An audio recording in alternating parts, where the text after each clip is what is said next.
This is your burning hand. It's right here. I'm going to my cave. I'm going to my cave. I'm going to find my power animal.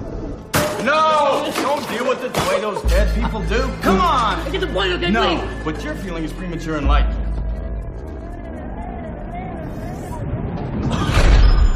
It's the greatest moment of your life, man. And you're off somewhere miserable. I am not. Shut up. Our fathers were our models for God. If our fathers failed, what does that tell you about God? No, I don't. Listen to me. You have to consider the possibility that God does not like you. He never wanted you. In all probability, he hates you. This is not the worst thing that can happen. It isn't. We don't need him. We don't, I agree. I agree. Fuck damnation, man. Fuck redemption. We are God's unwanted children. So be it. Okay, so, listen. It's only after we've lost everything that we're free to do anything.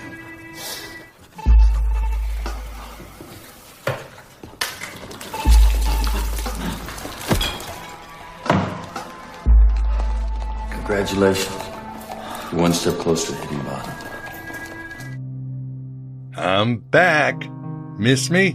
By back, it means it's that old-time audio podcast that I've been doing for so many moons. It's not Video Kill the Radio Star, but close to it, as video seems to be in demand by both audience and astral guests. There is more, but I am here and I hope you're here for this. This is how I began, and who knows when the last audio-only version will be. I just go with the flow of Sophia, Artemis, Santa Muerte, and our Lord and Savior Elvis. I just keep spreading, as Philip K. Dick said, that Gnostic gnosis in trashy form. I gotta have more cowbell! And as Charles Bukowski wrote, find what you love and let it kill you. Let it drain you of your all. Let it cling onto your back and weigh you down into eventual nothingness. Let it kill you and let it devour your remains. For all things will kill you, both slowly and fastly, but it's much better to be killed by a lover. To live is to risk it all. Otherwise, you're just an inert chunk of randomly assembled molecules drifting wherever the universe blows you. By the goddesses I mentioned, I have some unforgiving, demanding lovers, but I wouldn't have it any other way. Because shit got serious in this Milli Vanilli reality, here at the end of the world, in this age of Hermes, Philip K. Dick world, and Gnostic times. Praying to the gods to have mercy on us all. The gods have no mercy, that's why they're gods. And for those of you who just arrived at the virtual Alexandria for the first time, by no accident but propelled by the winds of dangerous Fortuna, where are you? This is blasphemy! This is madness! Aeon Bite, an initiation by conversation into the dark corners of myth, magic, and meaning. A crash course in cult culture and conspiracy. A virtuous virus invoking and informing history, holiness, and heresy. Each week I, your host, Miguel Connor, commandeers your connection to bring you the most accepted and rejected scholars and provocateurs to your attention. Fun, compelling, and deeply weird, this is the blow-your-mind cocktail party conversation you always wanted to listen in on. And you deserve to be here, for you are a shining, crazy diamond that should be seen and can ignite the universe with so much wonder. You are amazing and have a holy purpose. That's cosmic law, and don't let anyone or anything convince you otherwise. You're writing your own gospel and living your own myth. You are a modern-day Tom Sawyer, your mind not for rent to any god or government. Time to fly, time to bleed, time to show the world your scars, O you of the broken places. Time to rise like a phoenix with the fire of primeval alchemy. I know we're all pretty small in the big scheme of things, and I suppose the most you can hope for is to make some kind of difference. But what kind of difference have I made? What in the world is better because of me? What difference has my life made to anyone? As perhaps the audio-only podcast crumbles but still holds so much value, it seems like a good show to talk about ancient archaeology and alt history. As Alan Moore said, all history is fiction, and we're done with the victors of history rewriting even reality itself. We're done with their Gorgon shit. So get ready for some ball-tingling gnosis, as once again, we are joined by the brilliant Andrew Collins to discuss his latest book, Karahan Tepe, Civilization of the Anunnaki and the Cosmic Origins of the Serpent of Eden. Amazing thing about snakes is that they reproduce spontaneously. That's why somebody you don't trust, you call a snake. How can you trust a guy who can literally go fuck themselves? Don't you think that expression will come from the Adam and Eve story? When snake tempted Eve to bite the apple? Hey, snakes were fucking themselves long before Adam and Eve showed up to you. By Odin's dingleberries, you know Andrew will bring mind-blowing but sober research to the table. Everyone gets the full interview, I say, but for all subs, Graham Pong provides his research and how Andrew's work ties into his discoveries about Atlantis and the secret truth about human evolution. Don't miss it. Some of you may die, but it's a sacrifice I am willing to make. We keep going deeper into those rabbit holes for those timeless treasures and red pill suppositories. I will continue to serve you as your psychopomp of contraband truths, and thank you so much for being on this journey, aeons in the making.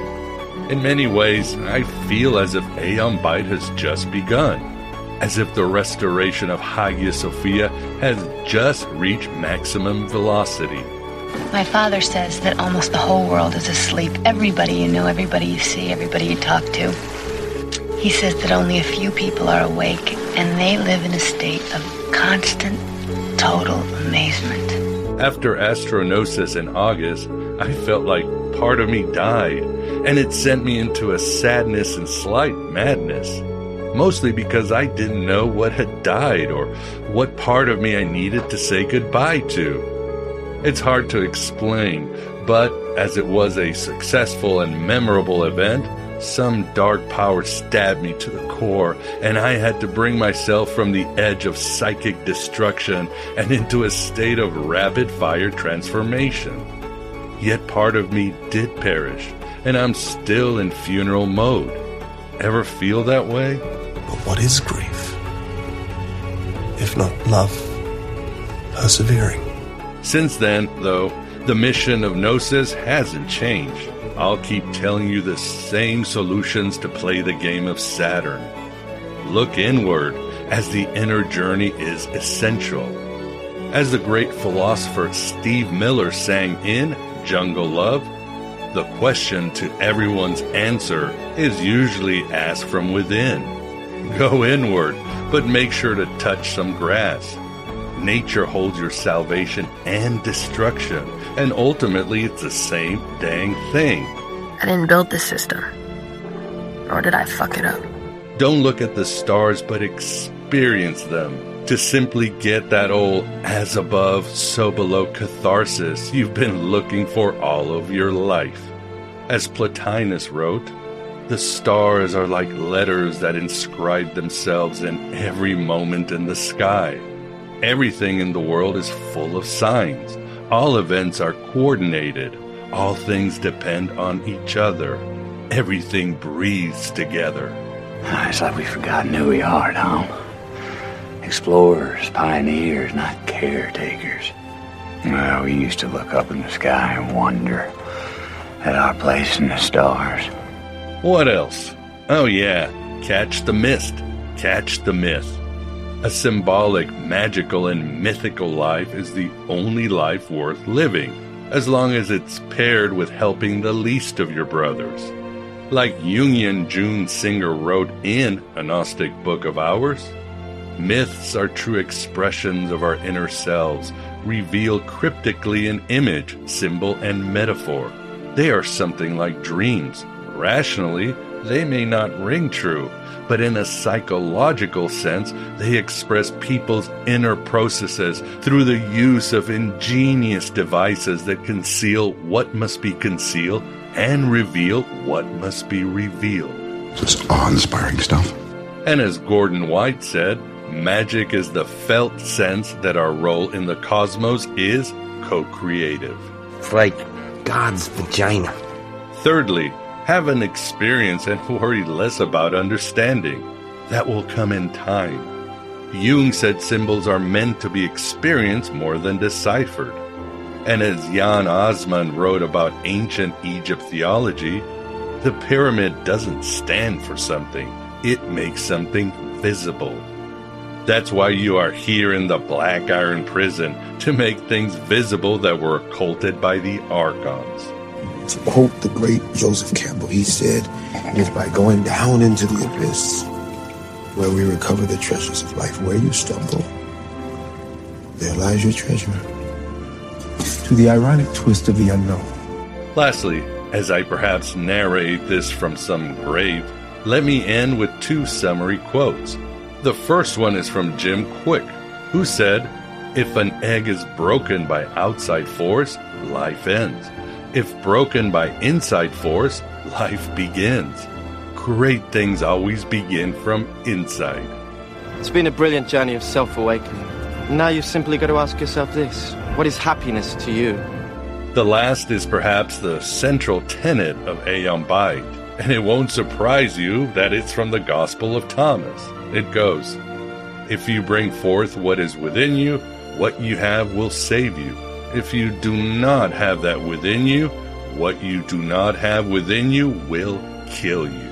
Such a disappointment. We can make anything we fancy in this arena of infinite promise.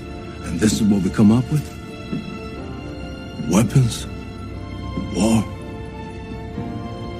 Surely we have more imagination than that. Bukowski might disagree, but that's all I got. Led us to the interview with Andrew.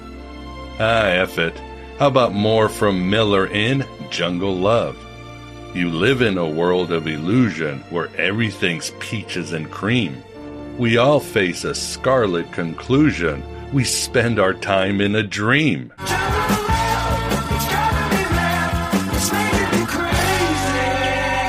Did you know Joseph Heller titled his book Catch 18, but his editor arbitrarily changed it to Catch 22?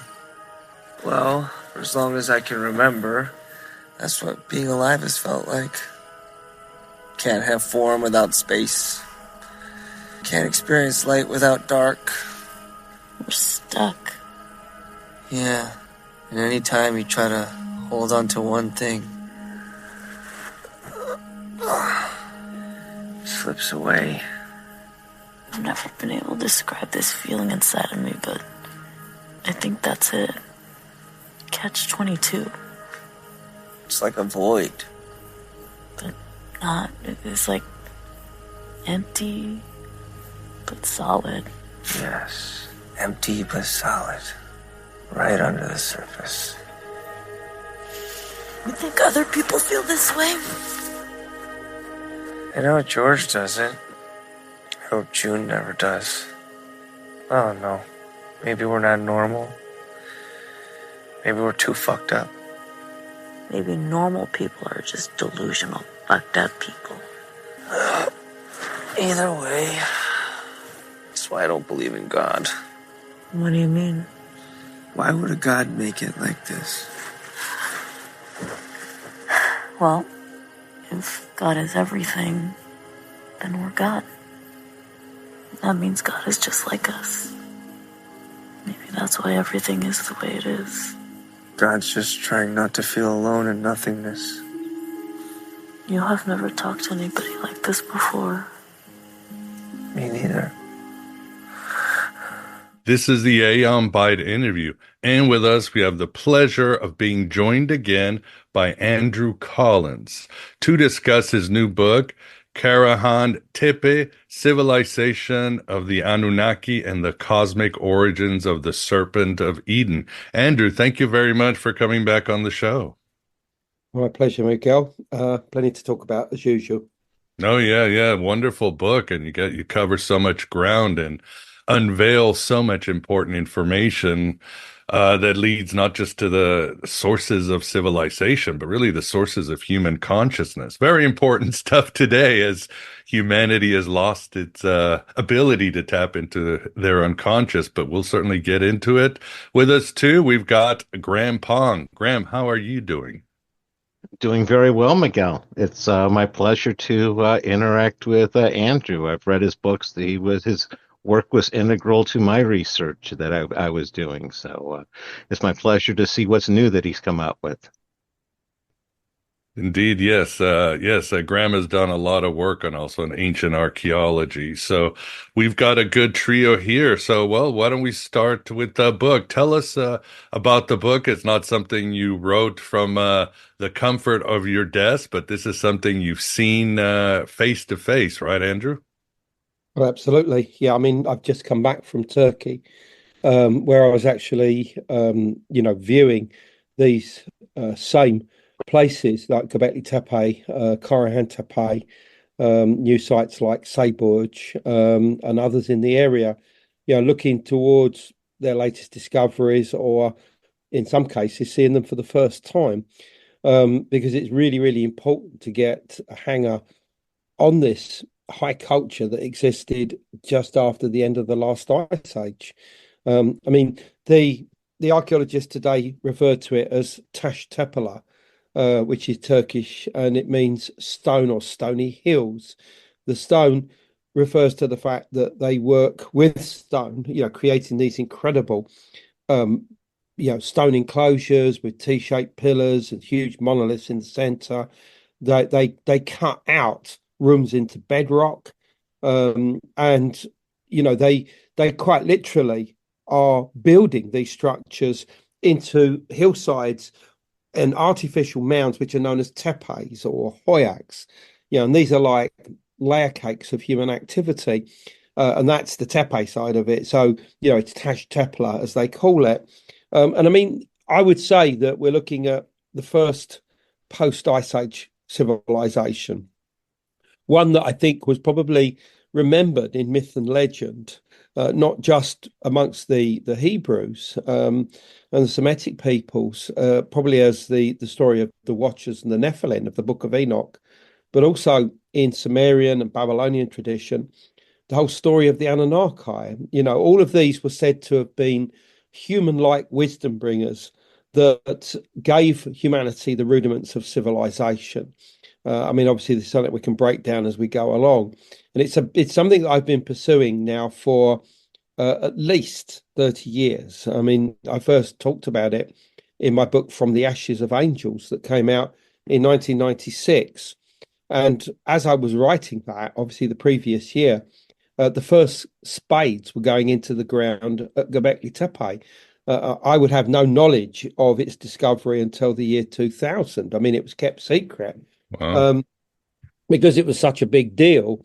And of course, when that came, it was like, well, here's the motherlode. This is essentially what you've been talking about. You said that this area was the cradle of civilization. You would find a lost chapter of history there. The prime movers, who I believe were shamans, who almost certainly dressed in cloaks of feather, certainly on occasions, are referred to in these texts as like human angels. The Watchers, for instance, in the Book of Enoch, are said to wear cloaks of feathers, or to be birdmen, or to fly through the air like eagles. This is clearly, in my opinion, a reference to shamans and shamanism. So I predicted that this would be there, and of course, we got Göbekli Tepe. I've written about that in various books, including one called Göbekli Tepe: Genesis of the Gods. And now we have what you might call a sister site of Göbekli Tepe called Karahan Tepe. And this one is even more enigmatic than Göbekli Tepe. I mean, Göbekli Tepe is a series of stone enclosures on the top of a hillside, which is at the tail end of the Anti-Taurus range of mountains. And to me, it's almost like a cathedral. You have big enclosures, you have small enclosures.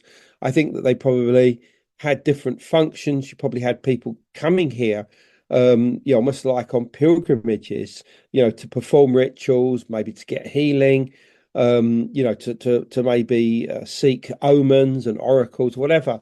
However, I think it's pretty sort of formalized from what I can see. But when you get to Karahan Tepe, it's completely different. Yes, of course, you've still got the stone enclosures, the T-shaped pillars, and some of those are proving to be really interesting. However, what you've also got is the first rock architecture in human history. You've got whole rooms, whole or partial interconnected rooms cut actually out of the bedrock. And one of them is the so-called Pillars Shrine. Now, this is this huge room out of the floor of which you have these massive pillars that are cut out of the bedrock itself. You have 10 of those. An 11th one has been brought in and slotted into a hole in the ground. Plus, in the wall, you've got this huge human head that's as much as 3 times the size of a normal human head. And I mean, it's very striking in appearance, and it's clearly on a long neck that sort of like vertically goes downwards below it, which has horizontal striations on it that make it clear that this is some kind of snake or serpent, or what I call a snake genius. In other words, a spirit in the form of a snake with a human head. And this begins to tell us a little bit about what's going on at Karahan, because many of these enclosures have a snake imagery associated with them. It's carved on walls, it's carved on pillars. Even the structures themselves, I show two of which seem to be modeled on the head of an actual snake.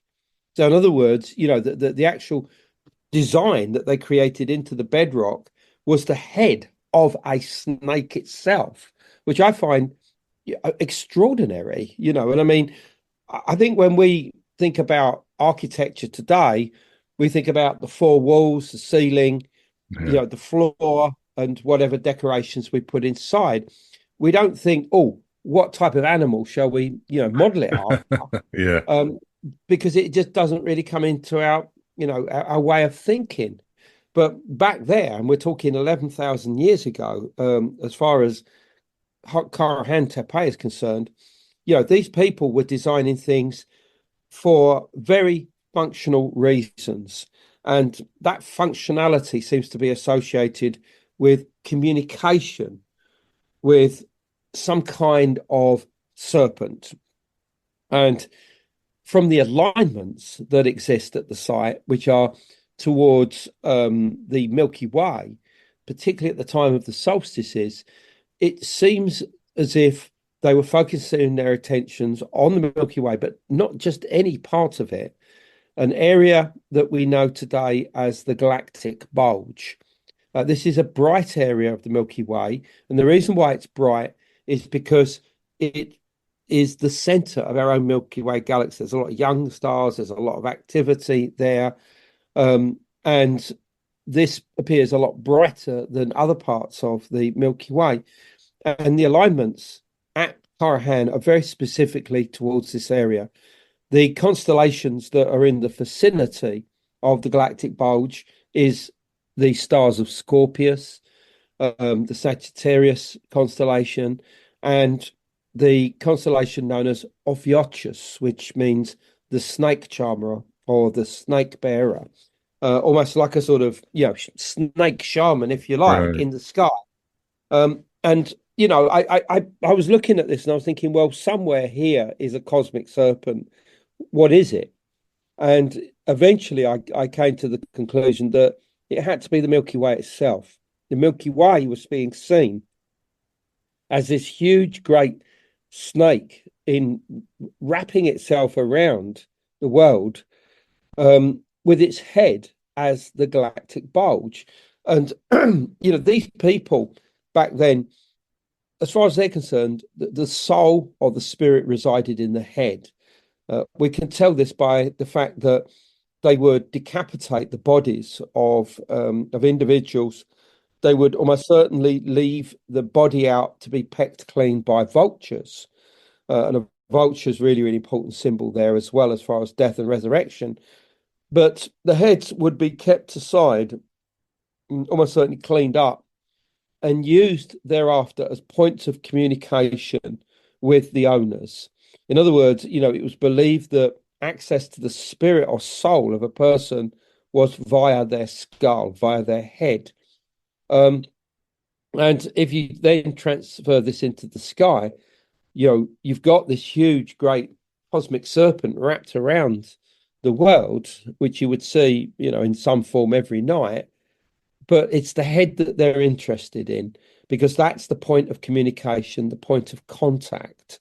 And, the fact that the stars of Scorpius are right in front of it as well, it almost seems like they are coming out of the mouth of the cosmic serpent, almost like its tongue, or as I describe in the book, almost like its active spirit. In other words, the communication that's coming from it is represented by the stars of Scorpius. And Scorpius is something that, although we very much associate with scorpions, of course, in many parts of the world, the Scorpius stars are actually a snake. I mean, even in North America, amongst various Native American tribes. I mean, Serpent Mound in Adams County, Ohio, that has been proposed to be a representation of the Scorpius constellation. And I think that that's absolutely correct. It represents the active spirit of this cosmic serpent in the sky. So I think that that's what they were focusing on. So then the question becomes, why were they doing this? I mean, what was going on? And I think a lot of it is to do with bringing information into the here and now, into the material reality in which they lived. And they did this, I think, through altered states of consciousness, achieving trance states and connected with this cosmic serpent, almost certainly by going into these chambers that were shaped like the heads of snakes. I mean, you have to ask yourself, why would you create a room in exactly the shape of a snake? And with a tiny little entrance at the front of it that you would crawl through to go into the mouth of that snake. And I think the answer to this is that they wanted to be consumed by the snake itself. In other words, the idea was quite literally to be eaten by the snake, to become at one with it, to become a part of it. And of course, you see similar things with the vulture, for instance. I mean, the vulture is another very, very important symbol, both at Karahan and also at Göbekli Tepe, where it features on the very famous Pillar 43. And this represents a psychopomp, a soul carrier, a soul accompanier, the vehicle by which the soul is able to go from this world, let's say the middle world, to either the sky world or the lower world, or the underworld, as you might want to also call it. It's the psychopomp. It carries the soul from one place to the next. But how does it do that? It does that by consuming the body of an individual, quite literally eating it. So, when that vulture flies away, it's flying away with some part of you inside it. And of course, obviously, it then becomes part of a belief system to see, well, that vulture is not just carrying off your meat, as it were, it's also carrying off some part of yourself, some part of your soul into the next world. And this begins to give us an idea of how these people may have thought, what they were trying to achieve. The ultimate goals of this, well, at Göbekli Tepe, it's a little bit more difficult. As I said, I would treat Göbekli almost like a cathedral. A cathedral is somewhere that's got a high altar. It's very big. But you've also got a load of other chapels off on the side dedicated to the Virgin Mary, the different saints or whatever. And that's very much like I see Göbekli, whereas Karahan is almost like a Gnostic church, or somewhere where you go into the much deeper mysteries of reality to try and answer fundamental questions like, where do we come from? Why are we here? Is there something higher than us? What is our relationship to the cosmos and the cycles of the celestial cycles, the sun, the moon, the eclipses? How do they relate to us? How do they affect us? And of course, what you're also seeing with this is the beginnings of astrology. And it's no coincidence that astrology, certainly in the West, begins just a few miles away from Karahan Tepe at the ancient city of Haran, which was also the place of origin of Hermetica, the Corpus Hermeticum, the books of Hermes. It's also almost certainly the place of origin of the tarot pack, believe it or not, as well. Oh, really? Wow. And there was occupation at Haran going back at least to 8000 BC, making it contemporary with the very end, at least, of Karahan Tepe and, of course, Göbekli Tepe, and, of course, the many other so-called Tash Tepe sites in this region, of which there are officially 12, although there are definitely more, but the official, and I know this because I was actually talking to an archaeologist at a site named Sefer Tepe just a few days ago, and and I said to her, how many official Tash Tepe sites are there? And she said 12. I said, officially, she said, well, that's all there is. I said, well, yeah, but there's also more. But anyway, we won't get into that debate at the moment. But so that's the sort of stuff we're after at these sites, really. Thank you for that. Yeah, that is fascinating. And I think you're right. It's a whole serpent motif. It's so primordial. And as you write in your book, and we've discussed on this show, of course, we discuss a lot, is the idea the serpent was so holy to so many groups, including the Gnostics. You bring in the Ophites, which the serpent was essential, and the Egyptians and Atum. And of course, with the Gnostics, there's more than that. The Essenes, Manichaeans, Sethians. It's all serpents here and there, especially in that area. And Jesus was associated with a serpent. Sophia was associated with a serpent. So it is truly primordial. But the question, Andrew, these tepes, Göbekli Tepe, is said to have been buried. Was this one buried too? And do we have any evidence why they buried it? Besides, maybe they were avoiding the tax man or tax season or something like that. Well, I think, there are two ways that things get buried. One is accidental, and this would be the slipping and sliding of soil and rubble, probably through alluvial action of rains and things like that would pour down this debris onto enclosures and fill them in. And in all honesty, that's what some of the archaeologists working on the sites today believe, that this was an accidental process. But Dr. Necmi Carroll, of the University of Istanbul, who's been working at Karahan Tepe since 2018, he has written a paper strongly suggesting that the enclosures there were very deliberately buried. And not just with any old rubble and soil that they could get their hands on, very specifically layered, including types of soil that were not native to the location. In other words, they would have to go somewhere to get the soil, to bring it to the site, to actually use it as a deposit within these enclosures. And I'm talking specifically about this pillar shrine that we've been talking about. And then rubble, and then even the tops of the pillars that are cut out of the bedrock would have like slabs of rock put on top of those, and that would eventually reach the level of the bedrock above, so that you could actually see where those pillars still were. In other words, this was all very deliberate. The question then becomes, why would you do it? And I think the easiest way to answer that question is to say, well, why do we give humans burials? And that's to put them to rest, basically, to calm the spirit, to allow the spirit to move on. And I think it was exactly the same with these enclosures. There was an active spirit within them. They believed in a consciousness that existed in everything, I think, within rocks, within nature, within the structures that they were creating, particularly if they were shaping them to look like the heads of snakes. I mean, quite clearly that would give you the view that these were serpentine in nature, that they had their own consciousness, their own sentience, so that at the end of their useful life, which, by the way, at Karahan Tepe was probably about 8,000 BC. Mm-hmm. So, in other words, that they've been in use for a 1,000, maybe as much as 1,500 years in some cases, that they put them to rest. Basically, they decommissioned them.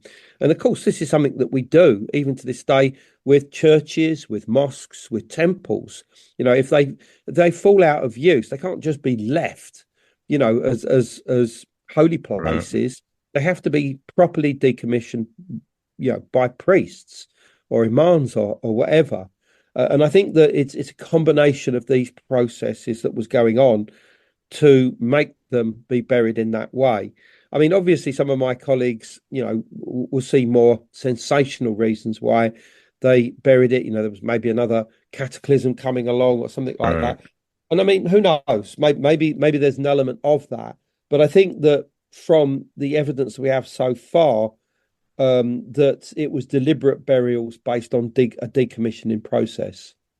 No, that makes sense, because even with the Mayans is the same way. When I went to the Yucatan, people have been asking for decades, well, why did the Mayans simply abandon a lot of their cities? And people said, well, an environmental disaster, all that. But what you say makes perfect sense. The spirit spoke, and it was time to move on to somewhere else. Absolutely. And that's it. And when you say the spirit spoke, I mean, that's very apt, I think, because what I think was going on in the main enclosures at Karahan is a form of oracle, in the same sense as the Oracle of Delphi. And of course, what happened at Delphi, you had a priestess who was known as the Oracle, or the Pythia. Right. And they would sit on this tripod-shaped seat, and the fumes from a supposedly dead serpent, remember that, not just any old fumes, from a decomposing serpent beneath the ground, would rise up and intoxicate them and allow the god Apollo to possess them. And they could then make pronouncements, obviously, to attendees, those that were listening. And of course, this would decide the fate not only of, kings, of nations, but also of the gods themselves. So these were very, very powerful things, these oracle centers. And a lot of people say, well, Apollo is Apollo, he's a god, he was coming through. But what a lot of people don't realize is that the form of Apollo that would appear under these circumstances was as a snake. I go into this in the book. That was one of his forms. And what this also tells me is that the cult of Apollo, when it took over the oracle at Delphi, was taking over something that was much more ancient, much more primeval, that had pre-existed. It was probably a matriarchal cult that existed at that site before the priests of Apollo came there and said, this is a place of our god Apollo, I think. But of course, what they did was they had to retain the method by which, these oracles were able to speak in tongues, and that was to allow snakes to enter inside them. And I mean, this, I think, is one of the reasons why there's so much snake imagery at Karahan Tepe. And what's interesting is that they've recently uncovered a new enclosure at Karahan Tepe, which we're affectionately referring to as the kitchen. It's got a hearth in it. It looks like a working area. I mean, and yeah, it could be a place of preparation. But what's interesting is that they found a large number of snake bones, but not just any old snake. A snake known as the Anatolian meadow viper. And this is interesting because prior to this discovery, which I only knew about a year ago, it was the head of the Anatolian meadow viper that I used to synchronize with the overhead shape of the pillar's shrine, because it fitted perfectly. And now we have absolute confirmation that not only that the Tash Tepe people were aware of that particular species of viper, but that they were doing stuff with it. I mean, what they were doing, we can't say. I mean, they could have been eating it, although that seems sort of unlikely, I think. I think that they were using it as part of their rituals. They may be using its venom. They were maybe crushing it up, maybe using its bones as far for shamanic activity. But this is good confirmation that we're on the right track with how they interpreted the snake, what it was there for. And this idea of allowing a snake to enter inside you is something that you find in many different religions. I mean, to start off with, the first thing I thought of, and obviously I put this in the book, I think, is that, with ayahuasca, lots of people have very similar experiences on ayahuasca. And one of the things that the people keep telling me, I have written about this in books, is that they see snakes. They see snakes that crawl around, wrap around trees or around doorways or whatever. But often they will see a single large snake that will approach them and want to enter inside them.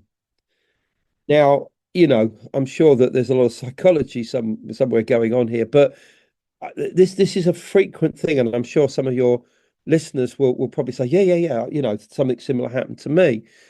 And I think that if you see this as like some kind of external influence entering into you, and that once it's there, it can literally speak through your tongue, and I think this is significant. And I'm so many different areas that we can go off from here. I mean, obviously the whole concept of speaking in tongues is something that is familiar, from religions, even within Christianity. But the idea of the forked tongue, that somebody speaks with a forked tongue, I didn't realize this until I was writing the book, is commonly thought to derive from the way that the serpent of Eden in the Garden of Eden tricked Adam and Eve into eating of the forbidden fruit, which is something also I go into in the book about what that is. Speaking in tongues. Sorry, not speaking in tongues. Speaking with a forked tongue. That term comes from, our interpretation of the book of Genesis story, which brings us nicely, obviously, on to the serpent of Eden. And what was that, and how does that fit into the story? Well, here's a certain amount of facts. The book of Genesis, obviously the first book of the Old Testament. Much of it is set in southeastern Anatolia, modern day Turkey. Whether it be stories of the Garden of Eden, there are various places in southeast Turkey and in eastern Turkey that claim to be that. When I say various, there's at least 3 that I know of. One of those is Şanlıurfa. That's the city closest to Göbekli Tepe.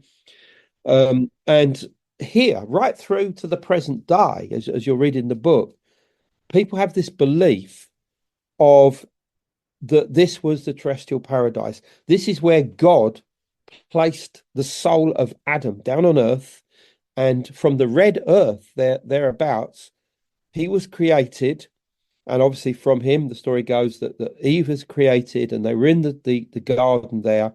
And of course, the serpent comes along, he tempts them, they eat of the tree of knowledge of good and evil.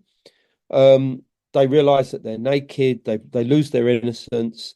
God realizes what's going on and banishes them from the garden, lest they eat of the other tree, which is the tree of life, and gain immortality. And obviously with the serpent himself, who at that time, remember, has got arms and legs, he's then cast to the ground, his arms and legs are taken away, and you will forever slither along the floor. And according to the local legends at Şanlıurfa, Adam and Eve go on to the nearby Haran plain. Now, this is the same place where the city of Haran is. It's a very fertile area. It's the center of Tash Tepe, I'm sure, as far as their agriculture and the beginning of domesticated wheat and whatever.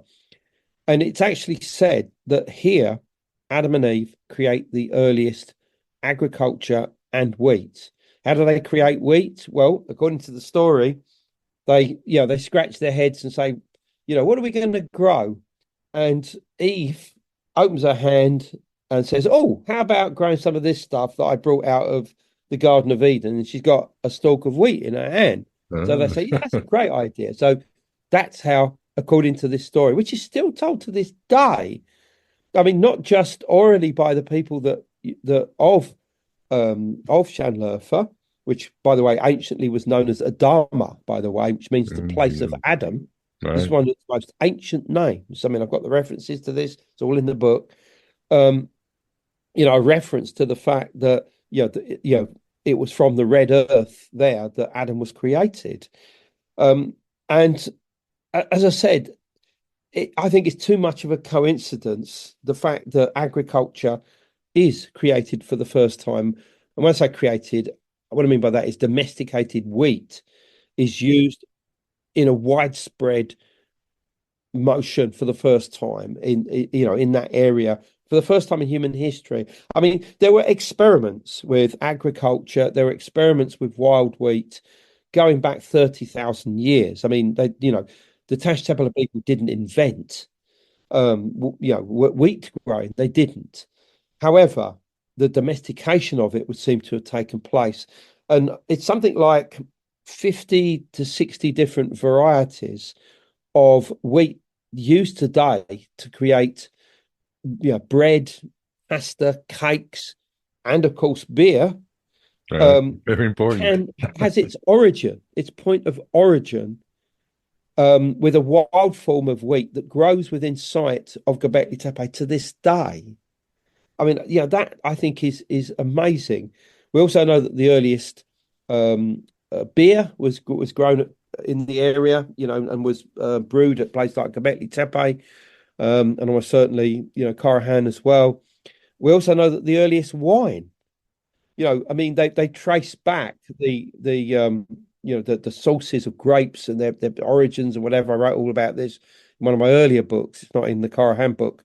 And they traced it back to an area very close to a pre-pottery Neolithic site called Chayonu, which is just north of the big city of Diyarbakir in southeast Anatolia. So you've got all of these firsts for humanity, the earliest monumental architecture, the earliest beer, the earliest wheat, the earliest wine, the earliest agriculture, animal husbandry, the earliest metalwork at Chayonu, which is the earliest use of beaten copper, the earliest linen. All these firsts for humanity all occur in this area. And you have to say, why?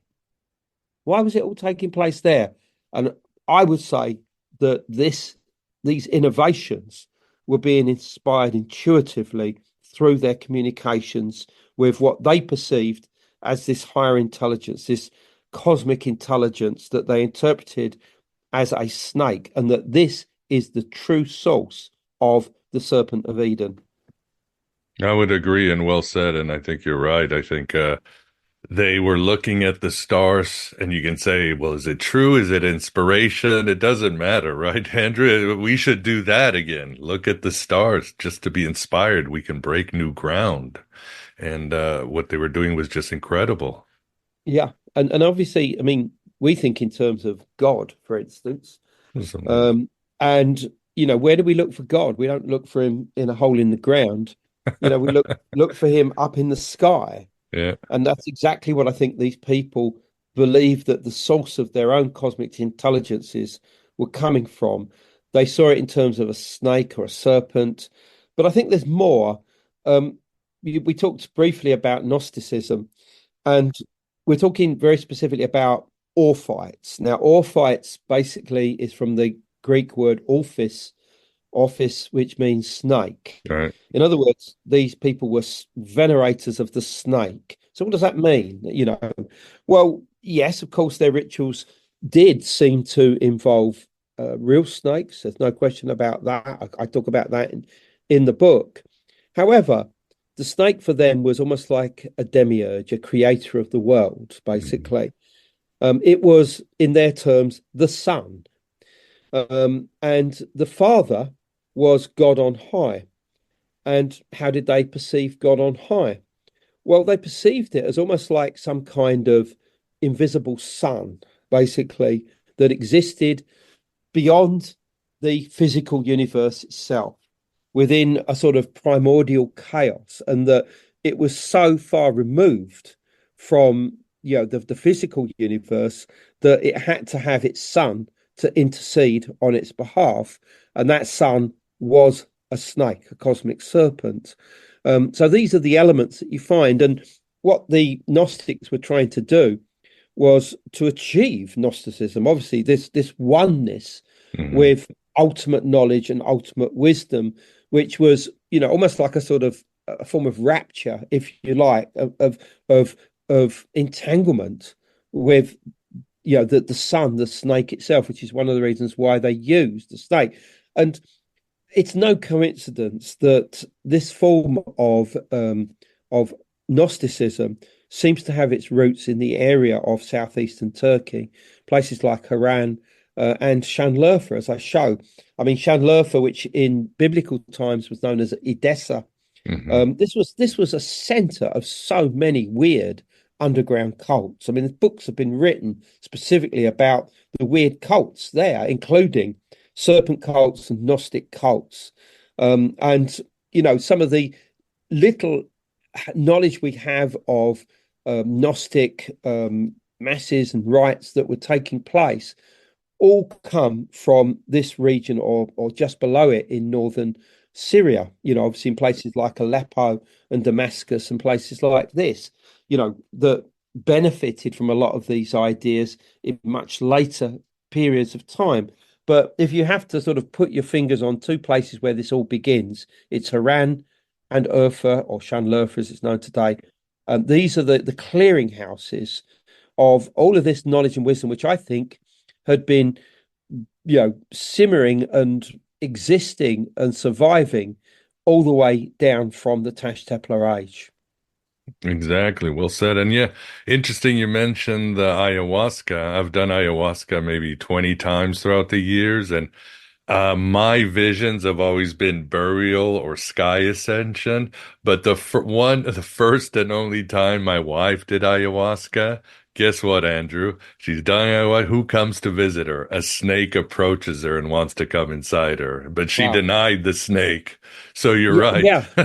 Yeah. I mean, that's the interesting thing. I mean, somebody was talking to me about this a while ago, and they said this snake, it was a man.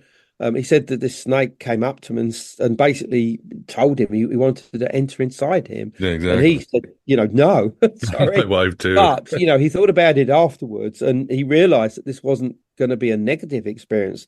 This was going to be a transformative experience. And, he vowed that when he went back, I think somewhere I know, like, Mexico or wherever it was, where this happened, I think Toulon, I think, that he would allow that snake to enter inside him next time. And I mean, obviously by this point I was also onto all of this Gnostic stuff and its relationship to Karahan. So I said, yeah, go for it. I mean, because I think that it could be very important, and I think what's also worth mentioning is that there are religious cults in the world today where snakes are deliberately, or the spirits of snakes are deliberately allowed to enter inside people. Whether it's the Obaya, religions of Haiti, the voodoo and religions there, where, snakes enter inside, the practitioners, they will fall on the ground and writhe around like snakes. And the same thing happens at this huge, great snake festival in Thailand that I describe in the book. Same thing. They allow snakes to enter inside them. After they've earlier got tattoos with snakes done, very specific tattoos, which are often done involving snake venom, interesting enough.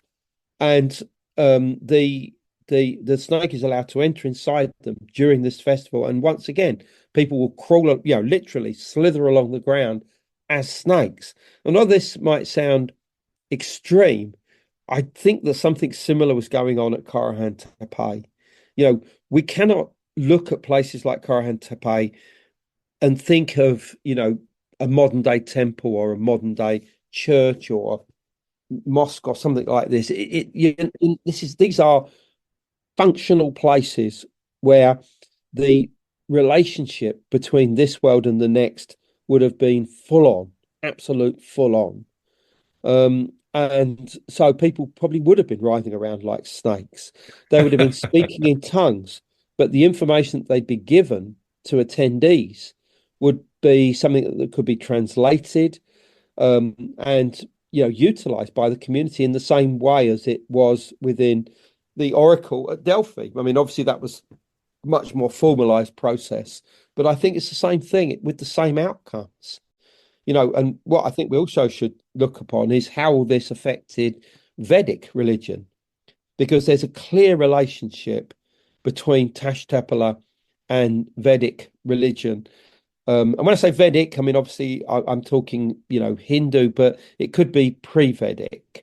And what I'm talking about is the whole system of what we would know as the chakras, Kundalini, through yoga, and tantric practices.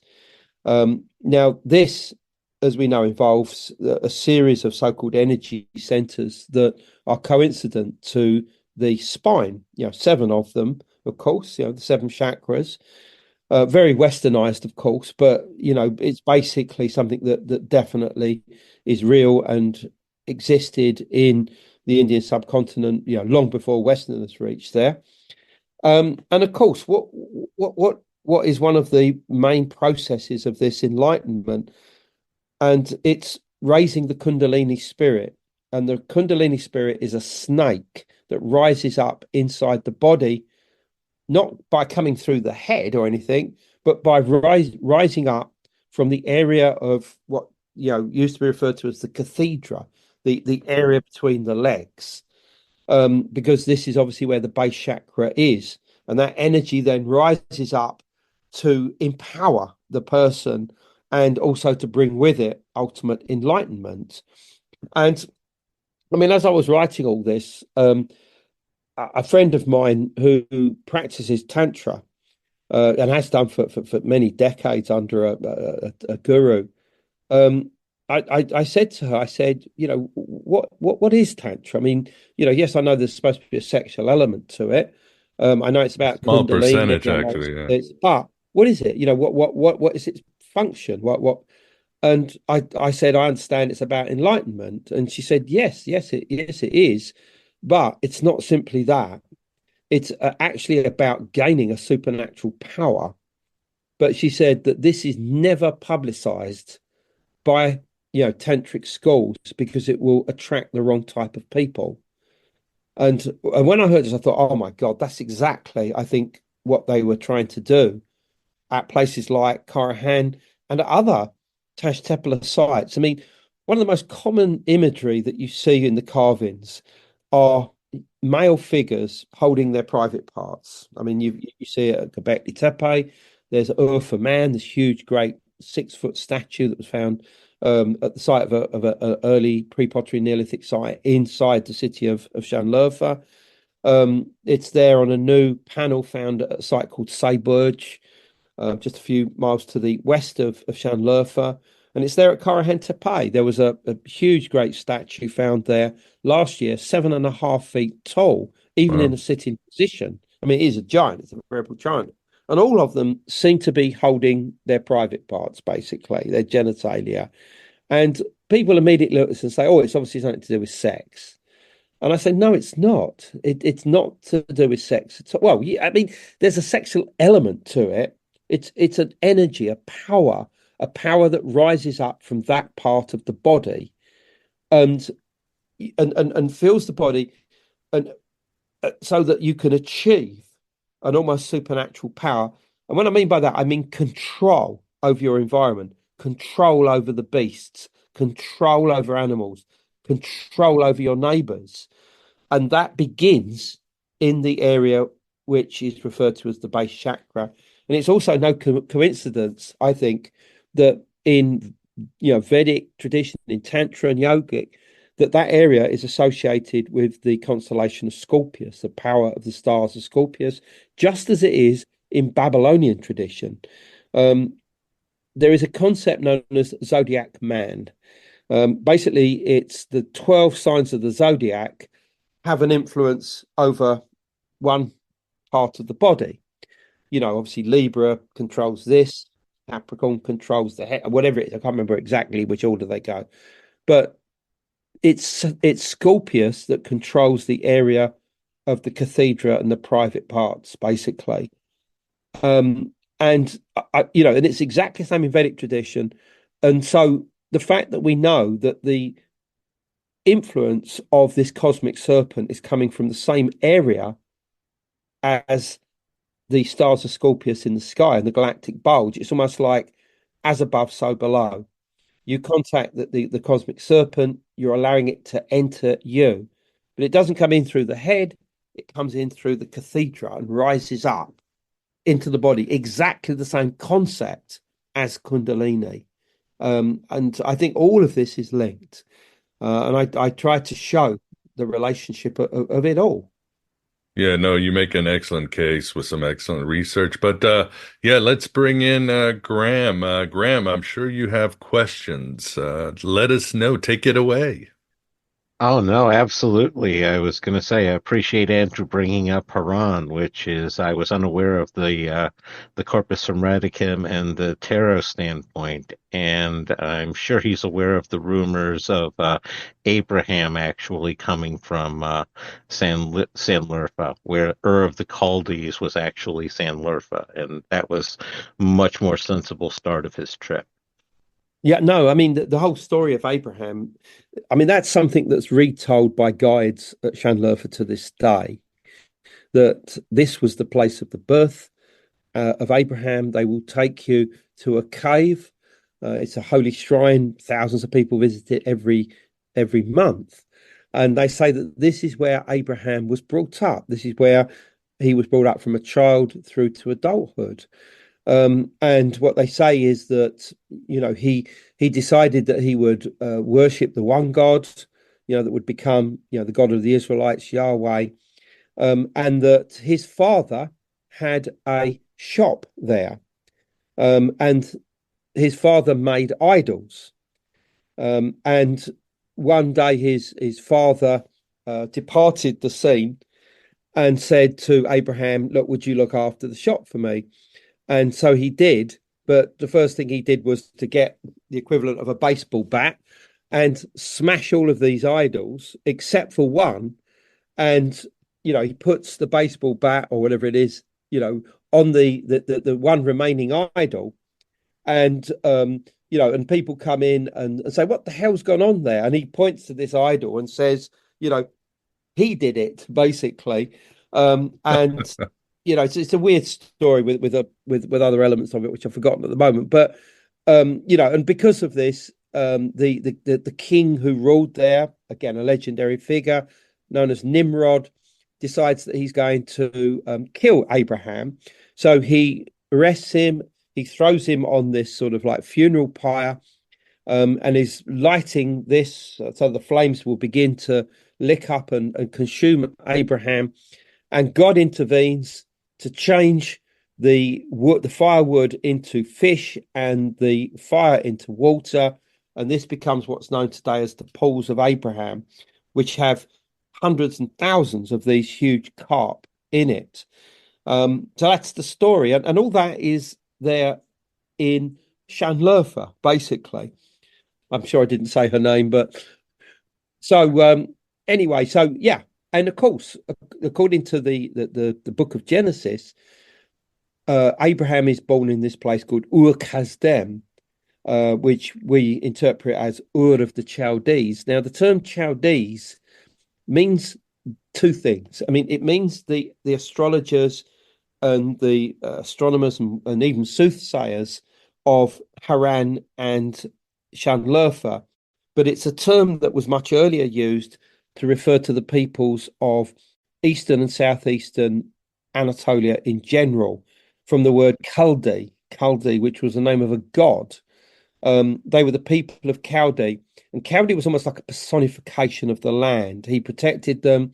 He was also their war god, would help them in battle. So, the Chaldeans were the people of southeastern Turkey, and they're the ones that eventually become known as the astrologers. They're the ones that teach the Babylonians, for instance. And obviously, people might be saying, well, hold on, isn't Ur of the Chaldees a city and a royal cemetery in Lower Iraq? Wasn't it found by Sir Leonard Woolley, the famous British archaeologist in the 1920s? He wrote a book called Ur of the Chaldees to record all this. Yeah. The only problem with this is that during the early years of archaeology, virtually all expeditions were funded by biblical societies. And what they would, their brief would be, look, here's lots of money. You can go off and do your archaeology thing. But what we want you to do is find evidence that the Bible is real. And so that was always in the back of their minds. So when Leonard Woolley found an inscription that mentioned the word Ur as a city, he announced that he'd found Ur of the Chaldees, which was obviously this legendary city that's in the Bible and obviously mentioned in folklore and tradition as well. I don't think that was correct whatsoever, because before this time, all of the folk traditions seemed to focus around the area of Urfa in particular. Obviously, Urfa itself, contains the word Ur, but I don't think that's enough. But the traditions to do with Abraham and that city go back at least 2,000 years. Skeptics and theologians will say, no, they don't. They're only medieval and they were only created at the time of the Crusaders. That's absolutely untrue. I've got references that go back 2,000 years for it and show exactly the same story. And it's clearly referring to, the area of Shanlurfa. And the thing is that he leaves Shanlurfa after God speaks to him and says, you're going to go now to the promised land. So he moves from Urfa to Haran. Now, I mean, this is only about 25 miles away, but it's where his father lived, Terah, and secondly, it's an obvious stop on a journey that's going to be taking you down through Syria into what is today the Palestinian West Bank, which is where he ends up, a place which is now marked by the city of Nablus, but in the past it was the city of Shechem, above which was this towering mountain called Gerizim, which I've written about in books, which was the original mountain of God. So, that's where he went. But of course, the skeptics say, oh, well, Urfa is too close to Haran. That can't be a journey. It's just one day's journey. So what's the problem with that? I mean, you're telling me that he was in lower Iraq and he then went all the way to Haran in southeastern Anatolia and then all the way down to the Palestinian West Bank on his journey. I mean, it just doesn't make any sense whatsoever. But I mean, I will keep telling this story until I die, basically, because I think that this is the truth. And obviously, Graham has heard this as well, and that's great. Oh, 100%, Andrew. That was when I read it as a kid, when it went from, the Persian Gulf up to Haran and then down to the Holy Land. When I first heard about the Cave of Abraham and that tradition, it's like, this makes so much more sense. Follow-up question on Karahan Tepe and Göbekli Tepe is, they seem to be like ritual initiation places. And I was unaware of the vipers and the snakes before, and those could have been used to prepare some sort of psychoactive, drink or preparation for the initiations. Because it seems that they seem to have man-made caves, as you said, and ritual bathing, perhaps purification as well there. Yeah. And last aside is any thought that there might be a tie-in to Derinkuyu, which it's about 350 miles away, but you can't date stone. So I'm going to tag on those. Yeah, I mean, obviously quite a lot there. I mean, firstly, yeah, these were places of initiation. I have no doubt about that at all. Yes, they would have almost certainly had water within them at certain times. I think this was part of a cosmological notion to do with what's known as the cosmic ocean. This was something that was considered to exist outside of everything that was physical, the physical universe, the starry heavens, the earth, the underworld, the oceans that we perceive. That beyond that was something called the cosmic ocean, out of which everything came originally. And so the water reflected that, quite literally reflected it. We think that water was brought in probably, I mean, how much we don't know. I mean, it could have just been a few inches, it could have been, a few feet worth, we don't know, but was introduced as part of these rituals within probably the pillar shrine and the one that's next to it, which we call the pit shrine, both of which are shaped like the head of a snake. So yeah, these initiations, but the initiations were to, I think, allow people to get into this state where they would be able to communicate with the cosmic serpent, that represented by the Milky Way, and the movement of the sun and the moon. I mean, certainly in later times, this cosmic serpent also becomes associated with the ecliptic, the path that's along which the sun moves during its yearly cycle, on which, of course, is the 12 signs of the zodiac, and a 13th sign, Ophiuchus, the snake bearer or snake charmer, which basically has its foot, as far as it's drawn in Greek, star lore, with its foot on galactic center. And I think that this is something which, maybe we should just have a quick word about, because the galactic bulge does synchronize with galactic center, the center of our own Milky Way galaxy. And in theory, the ancients can't possibly have been aware that that is where the center of our galaxy were. They wouldn't have even had the concept or notion of us being a part of, a galaxy, if you like. But having said that, I think that there is every possibility that intuitively they felt that there was something important in that direction. Certainly that area of the sky would have been much brighter than any other part, certainly the brightest part of the Milky Way. And that there was something special or something important about it, and that the stars around it, whether they were Ophiuchus, Scorpius, or Sagittarius, were, the key to not just communication with this, but almost like a gateway, into this cosmic realm. And it's no coincidence, I think, that the sun passes the Milky Way in two places in the sky. One is in the area of Scorpius and Sagittarius and Ophiuchus, and on the other side of the sky, it's in the area of Gemini and Taurus and the constellation of Orion, and also the Pleiades. These are known as these ancient gates, through which people on Earth at certain times of the year, particularly the solstices, could gain access to the sky world. They could quite literally, make a leap of faith through these sky gates, and enter onto the Milky Way.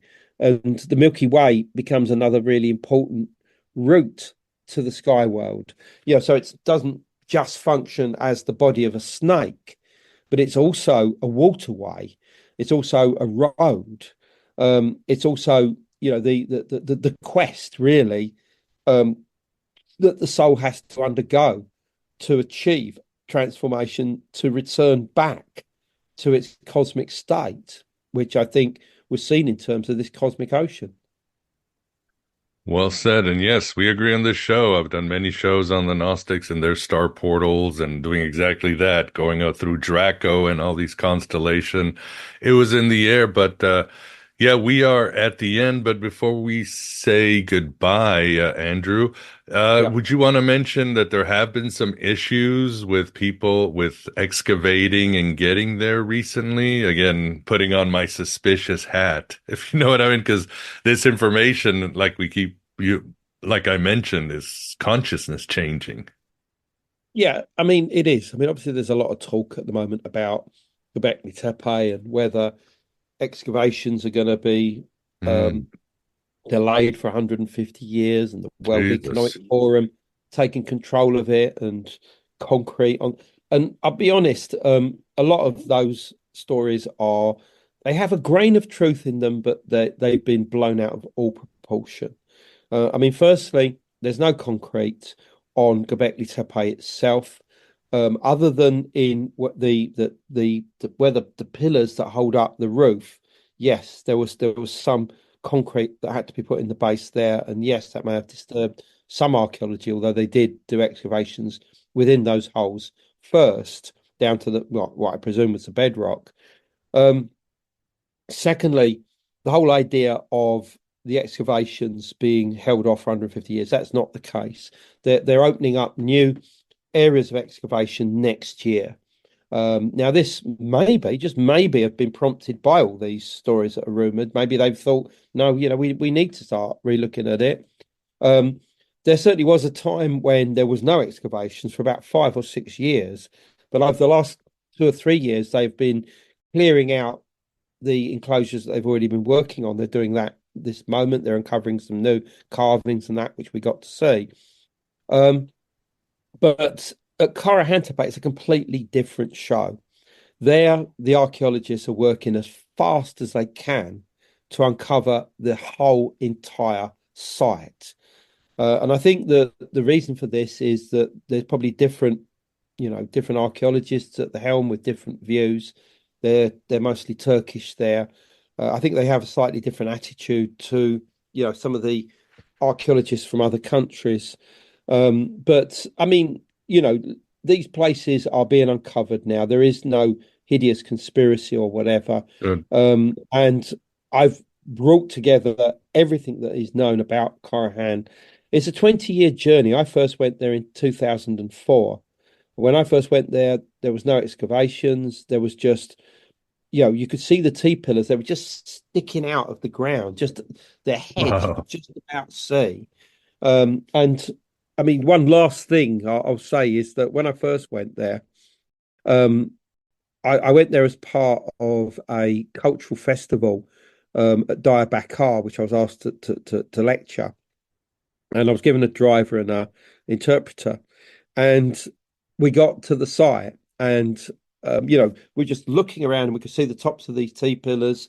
We could see fragments of what are known as porthole stones, like these angular carved stones, which look like something out of a medieval building. And yet they're 11,000 years old. They're just scattered about here and there.